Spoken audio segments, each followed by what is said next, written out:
በእርግዝናሽ ወቅት የእንሽርት ውሃ አንሷል ተብለሻል?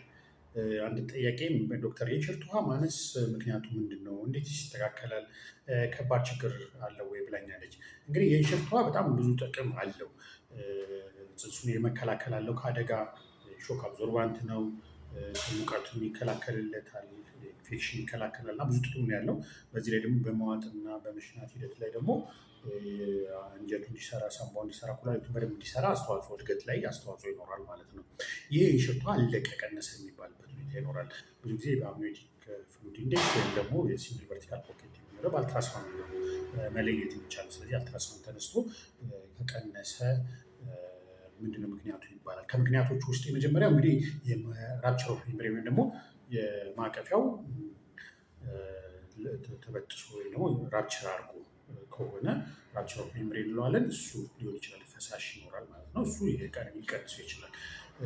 ከዛ ውጭ ደግሞ የደም ዝውውር ወደ ጽንሱ እንዳይደርስ የሚያደርጉ ነገሮች ለምሳሌ ፕሪክላምሲያ የሚባል ወይ ደግሞ ፕላሴንታል ኢንሰፊሽንሲ ሊያመጡ የሚችሉ ሌሎች ብዙ የተለያዩ ነገሮችን ወደ ደም ዝውውር ሊቀንሱ የሚችሉ ከሆነ ወደ ሰውነት ወደ ልጁ የመመገብ እድል አነስተኛ ይሆናል። የፈሳሽ የሚሄዱ እድሉ በዛም የተነሳ ደግሞ ሽንት የመሽናት እድሉ አነስተኛ ይሆናል። ስለዚህ ምንድነው ኦሊጎሃይድራሚነስ ወይም ደግሞ የእንሽርት ውሃ ማነስ ሊገጥም ይችላል ማለት ነው።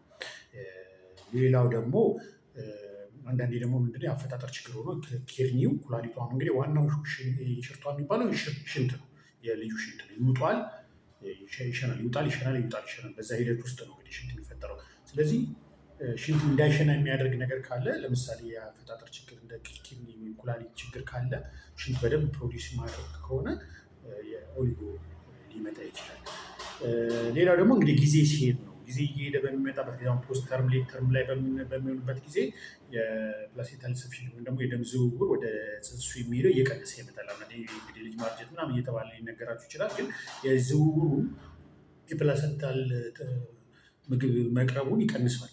እዛ ሲቀንስ ደግሞ ያው ምግብ በደንብ ጽንሱ ካላገኘ በደንብ አይሸናም ማለት ነው። የፖስት ተርም ላይ ወይ ሌት ተርም አካባቢ ላይ ጽንስ እየገፋ እድሜው የሚገፋበት ወቅት ላይ የእንሽርት ውሃ ሊያንስ ይችላል ማለት ነው።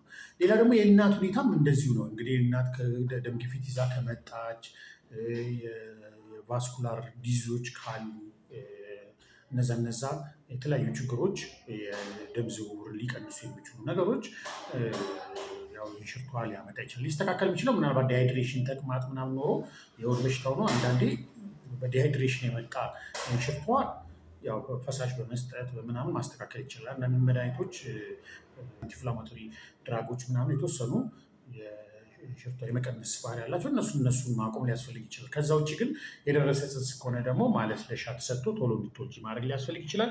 ወይ ደግሞ በኦፕሬሽን ውለጅ ልትባይ የሚችልበት ሁኔታ ይኖራል። ስለዚህ ያው ክትትል ማድረግ እና ከሐኪም ጋር መመካከር ነው ዋናው ነገር። ለመታከም ሆነ ለማማከር ባዮ ላይ ባሉት አድራሻዎች ይጠቀሙ። እንደውም የቤተሰብ አባላቶች ደግሞ የመደበኛ ምልክት መመካት